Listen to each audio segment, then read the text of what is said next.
At a depth of about 50 centimeters, a corner of a plastic bag emerged from under the soil layer. There was a woman's body, wrapped in a strong garbage bag, neatly laid out. It was also confirmed. The woman was pregnant.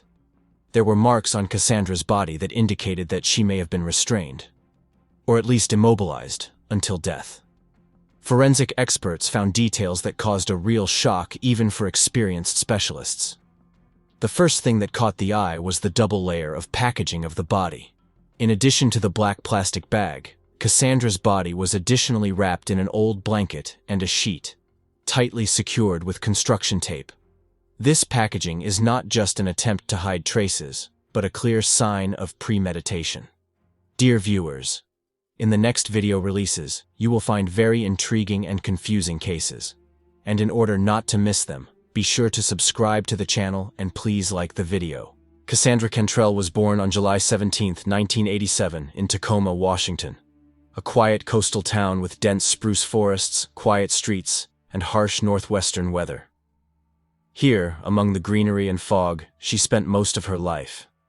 Her childhood was not cloudless, but it was full of love.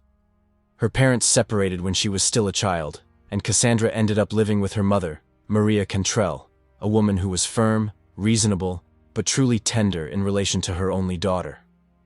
Her father remained aloof from her upbringing, and although he was present in the girl's life from time to time, it was Maria who became her support and guiding star.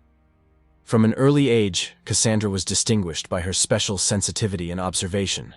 She was not the life of the party, but at the same time she knew how to win people over.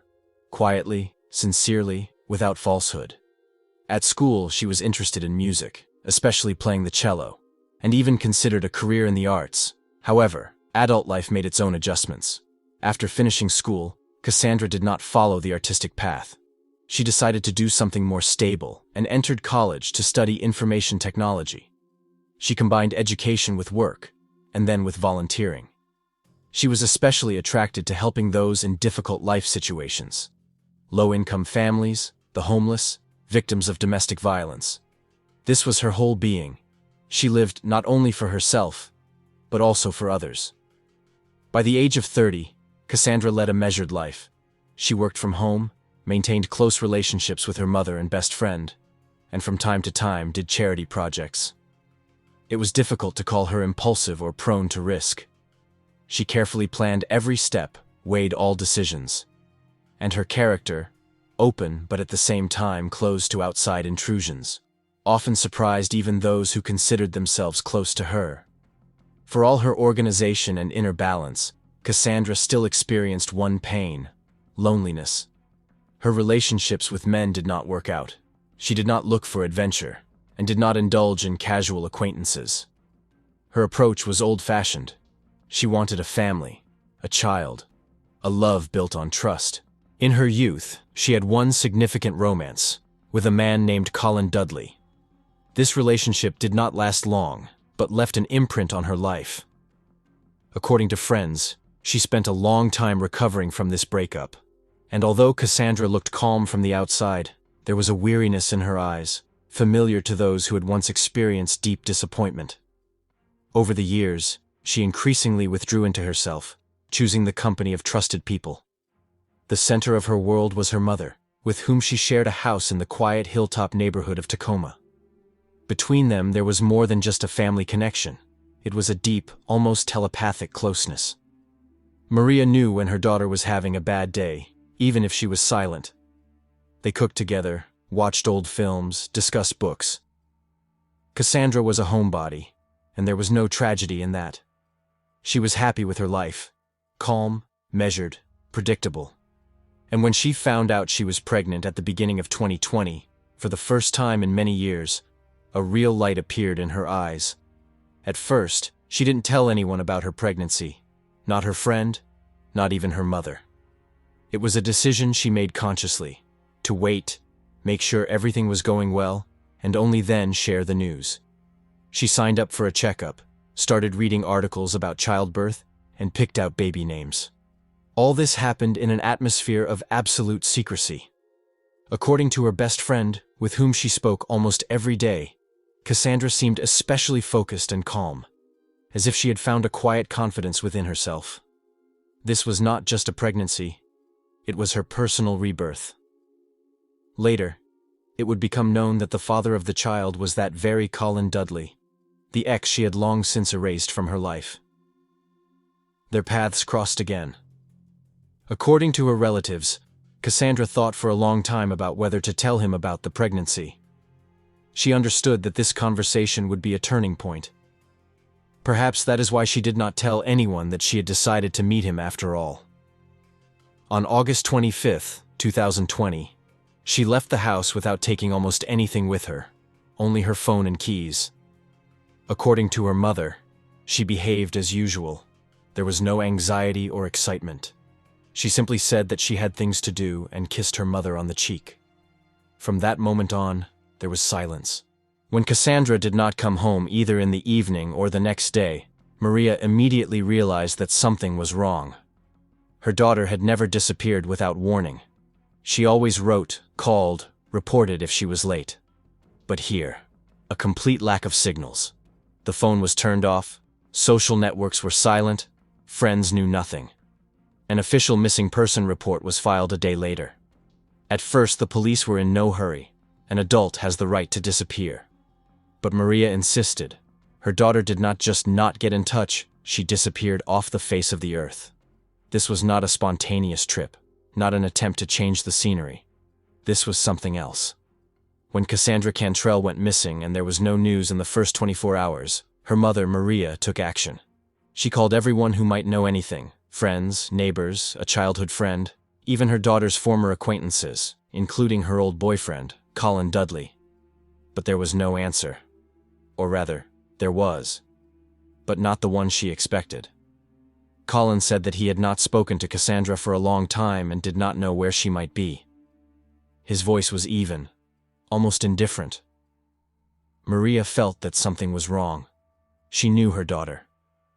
She would not have left without a reason, would not have turned off her phone, would not have disappeared without a reason, and certainly would not have left her alone in anxiety. The police took a statement, but initially treated the matter formally. However, by the third day, the situation began to take on a darker tone.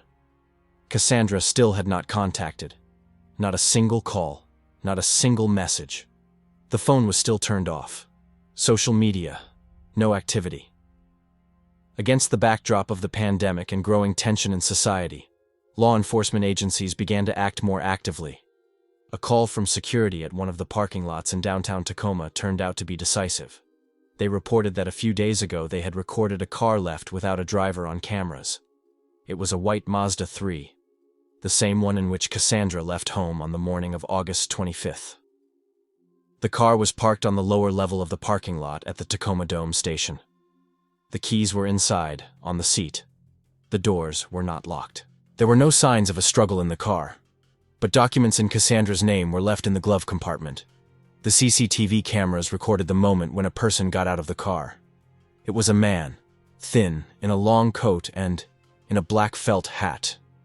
He carefully closed the door, looked around, and headed towards the exit. His face was not visible. The angle and low quality of the recording did not allow you to see the details. This is how the first mysterious image in this case appeared.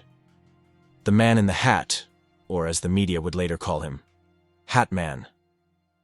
Detective Franz Helmke, having received the recording, immediately understood. This was not a random disappearance. The car was left carefully, but without any apparent logic. If Cassandra had simply left, she would not have abandoned the vehicle in a crowded place. This was someone's calculation. Thus began a full-fledged investigation, with an analysis of cameras, a study of routes, establishing contacts. The most important thing in the first days was to reconstruct the last hours of Cassandra's life. Using data from a mobile operator, it was possible to establish her phone was last activated in the area of Point Defiance Park, a large forest area north of the city, not far from the bay. The place itself is not suspicious. People often come here for walks, have picnics. But for a woman who led a quiet home life, this was uncharacteristic, especially that morning. What could she have forgotten there? investigators sent a team of divers to search the coastal area. After an hour of searching, her mobile phone was found at the bottom of the bay, completely submerged in water, but remarkably well preserved. The device was quickly sent to the lab for analysis. It turned out that in the days before her disappearance, Cassandra had been actively texting, and not just with friends. She had been communicating with Colin Dudley, the same man with whom she had a relationship many years ago. The correspondence showed that she told him about the pregnancy, and apparently, they agreed to meet. Colin initially expressed doubt, demanded confirmation, asked what she was going to do. But in the last message, sent the day before she disappeared, he wrote, "We need to talk in person. This is too serious to discuss over text." The next morning, Cassandra left the house. It was a meeting that no one knew about. Colin denied the meeting. He assured investigators that there was correspondence, but he never agreed to meet. He said that on the day of Cassandra's disappearance, he was at home, working remotely, and did not go anywhere. On September 22, 2020, almost a month after the disappearance, sheriff's officers were combing the ravines and wooded areas of Chambers Creek when one of the dog handlers noticed a suspicious patch of ground. Tightly packed branches, ground on which there was no moss, and this elevation was too geometric. It resembled a typical makeshift burial mound. This is how bodies buried by hand are often disguised. The investigative team that arrived at the scene did not make any sudden movements. First, they walked around the perimeter of the area, examining the soil, focusing on the tracks. Then, armed with probes, they began a careful probing. At a depth of about 50 centimeters, the tool caught on a solid object. At that moment, all conversations ceased. The excavations began, and soon, a corner of a plastic bag appeared from under the soil layer. The operation was suspended, and a forensic team was called. It took several hours to carefully extract the contents. There was a woman's body, wrapped in a strong garbage bag, carefully laid out. The degree of decomposition corresponded to the presumed date of death, the end of August. Forensic experts would later confirm, according to the dental chart and the tattoo on the shoulder blade, this was Cassandra Cantrell. Her body was partially mummified, but DNA testing and personal characteristics helped establish her identity. It was also confirmed that the woman was pregnant. The news shocked the entire county. The media immediately picked up on the story. The disappearance of a quiet, kind woman, an expectant mother, turned into one of the most resonant cases in Tacoma history. The image of the man in the hat became a symbol of this tragedy, a grim reminder of how carefully the crime was planned, but how it was the digital traces that led to the revelation of the truth. But even after the body was found, investigators were not prepared for what they were about to see. In the lab, during a thorough examination of the remains, forensic scientists discovered details that caused a real shock even for experienced specialists. The first thing that caught the eye was the double layer of packaging of the body. In addition to the black plastic bag, Cassandra's body was additionally wrapped in an old blanket and a sheet, tightly secured with construction tape. This packaging is not just an attempt to hide traces, but a clear sign of premeditation. The killer took the time to carefully disguise everything. This was not an act of passion. This was a deliberate act. But what really shocked the police was a little deeper. Cassandra's body had marks that indicated that she may have been held down, or at least immobilized until the moment of death. Her hands were clasped behind her back, and characteristic abrasions were found on her wrists, the kind left by plastic ties or rope. The report noted that she may have been conscious before the strangulation began. The shock didn't end there. When the pathologists examined the contents of the bag, they found an ultrasound photo of the fetus, carefully folded into a small bag. This fact was heartbreaking. The woman probably took the picture with her to show the baby's father. She had no fear. She went to the meeting with hope. When it became known that the body found was indeed Cassandra Cantrell, the nature of the case completely changed. It was no longer a disappearance, but a premeditated murder. The fact that she was pregnant made the case especially difficult. In Pierce County, the murder of a woman who was expecting a child was an automatic aggravating circumstance. Investigators realized that they were dealing with a crime committed in cold blood, carefully, and premeditatedly. By the time Cassandra's body was found, Colin Dudley's name had been on the list of prime suspects for several days. But there was not enough direct evidence. He continued to claim that he was at home on the day of her disappearance. His lawyer insisted that all the facts were just circumstantial coincidences. Yes, he knew Cassandra. Yes, they had once had a relationship, but there was no meeting, no threatening messages, and even more so, he had nothing to do with her disappearance. However, the investigation did not stop. The team, led by Detective Franz Helmke, began painstaking work, and the first key was the car's telematics. In recent years, manufacturers have been introducing more and more digital solutions into cars. GPS, travel log, door activity log, motion sensor readings. Colin's Dodge Ram was connected to the Uconnect system, which saved routes, coordinates, and even, with a time reference, the opening and closing of the trunk. Having studied this data, experts recreated a complete picture of Dudley's movements on the day of Cassandra's disappearance. Contrary to his claims, his car drove south in Tacoma on the morning of August 25, stopped briefly in Cassandra's neighborhood, drove to the Tacoma Dome, and parked near where her car was later found. Then, the log showed, the trunk was opened at about 9:12 a.m. 2 minutes later, it was closed again. The car drove off. Later that day, he drove to Costco where he purchased bags and cleaning supplies. Each of these details could be explained individually, but taken together, they formed a clear pattern. Colin drove to meet Cassandra, which he denied. He moved something into the trunk. He purchased items potentially related to covering his tracks. Then, nearly a day of silence. And the next day, an early start to the Chambers Creek area, notoriously remote and without cameras. But the criminal's mistake was that he failed to predict that the body would begin to rise under the influence of gases, and the elevation in the soil would reveal his crime. The detectives knew that this was not enough to make an arrest. They needed physical evidence. So they got a search warrant for Colin's home. By all appearances, the place was in order. Clean, tidy, with no visible signs of a crime. But forensic experts turned their attention to the garage and, in particular, its interior walls. Under ultraviolet light, several spots were found, invisible to the eye, but glowing under the influence of a reagent. A preliminary test confirmed the presence of biological material, probably blood. The materials were sent to the lab. A few days later, confirmation came. The DNA belonged to Cassandra Cantrell. This meant that she had been in this garage after receiving injuries that led to bleeding. Therefore, the crime probably took place there, in a place where Colin lived alone and where no one looked without permission. At this point, the defense position began to crumble. At the same time, forensic experts were studying the body that had been found. Despite the decomposition, an important detail was established.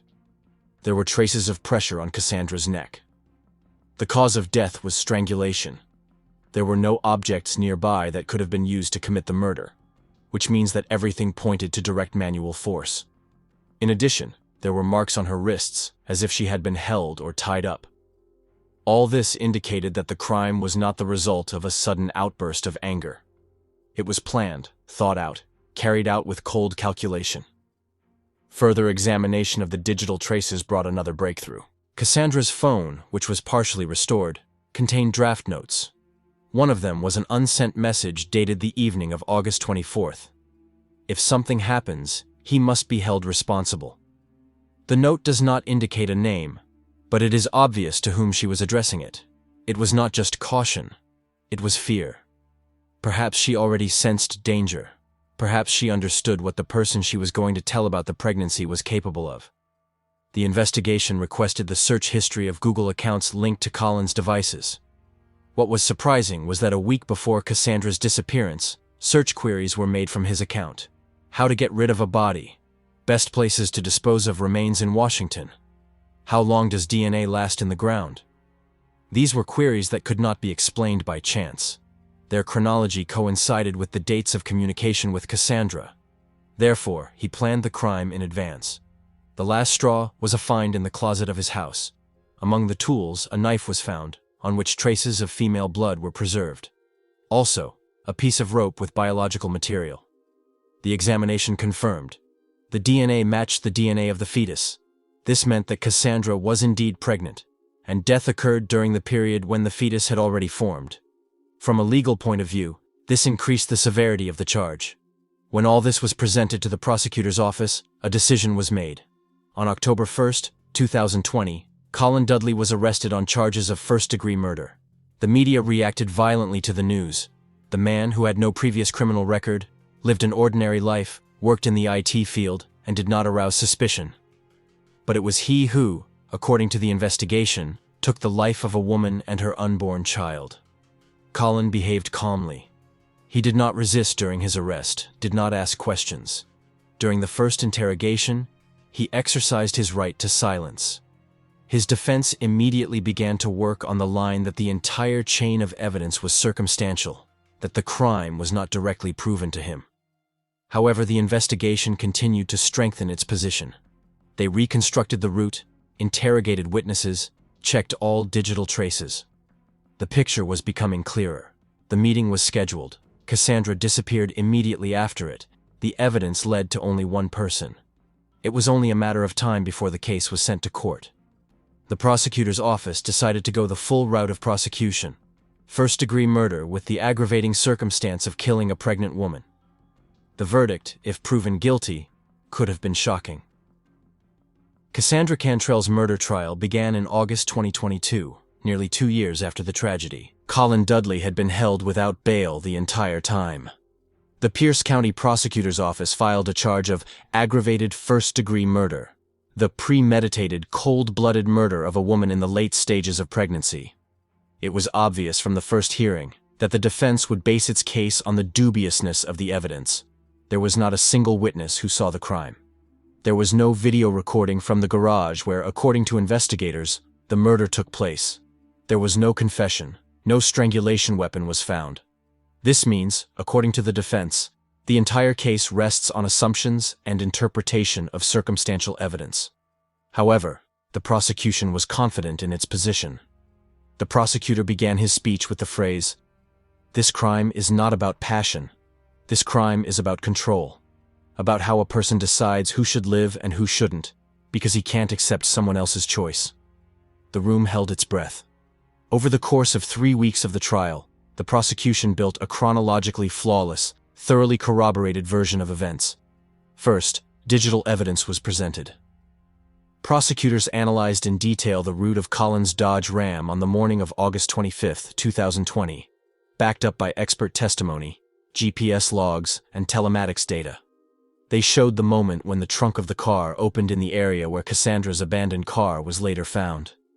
Then, they showed a map of Colin driving toward the wooded area near Chambers Creek, where, almost a month later, the police arrived on a tip and found the woman's remains. All this was accompanied by screenshots, route analyses, and time references. Next, forensic experts took the floor. One after another, they spoke about the biological traces found in the garage, about the bloodstains, about the marks on the floor, about how ultraviolet light and chemical analysis were used to confirm that it was indeed Cassandra's blood. Then the lab confirmed that the material found on the knives and rope belonged to her and her unborn child. All the evidence pointed to the fact that it was in this place that Cassandra met her death. And violently. Particular attention was drawn to the expert who worked with search queries on Dudley's devices. He read out a list of phrases that the prosecution regarded as planning a murder. How to get rid of a body. Places for the disposal of remains Washington. How long does it take for a body to decompose in a plastic bag? Does DNA find in the ground? The date of each query fell a few days before Cassandra's disappearance. The defense tried to counter that these could have been random searches, not connected to reality. But in combination with the rest of the evidence, their explanation looked unconvincing. Cassandra's unsent message was also read out in court. "If anything happens to me, know that it's him." Although the name was not given, the prosecutor argued that at that time she was only communicating with one man, Colin. He was the father of the child. It was to him that she was going on the day of her disappearance, and it was he who denied the fact of the meeting. After the evidentiary part of the prosecution, it was the turn of the defense. Colin's lawyers stuck to their chosen line. Yes, Colin knew Cassandra. Yes, she could have been pregnant. But he did not meet her on the day of her disappearance. His roots are just coincidences. There is no evidence directly pointing to murder. They tried to undermine confidence in the work of the experts, hinted at the possibility of contamination of evidence, at excessive interest of the investigation. But they had no alternative version. Not a single proof that Colin was not at the scene. Not a single witness confirming his alibi. When Colin was given the chance to speak, he refused to testify, invoking his Fifth Amendment. He only occasionally glanced at the jury, leaving the impression of a reserved but detached man. His silence was interpreted in various ways. Some considered it a tactic, others, a lack of justification. The prosecution's closing argument was short. You saw the roots. You heard the experts. You know that he was the one who wanted Cassandra to disappear. He knew that a child would change everything. And he decided that she would have no future, no child, no life. The jury deliberated for just under 2 days. The prosecution asked for life in prison without parole. The verdict was announced in the courtroom on August 29, 2022. The judge returned, looked around, and announced, Colin Dudley is guilty of first-degree murder. There was silence in the courtroom. Then, some suppressed tears from Cassandra's family. Colin's expression did not change. He stood up, straightened up, and listened in silence to the verdict.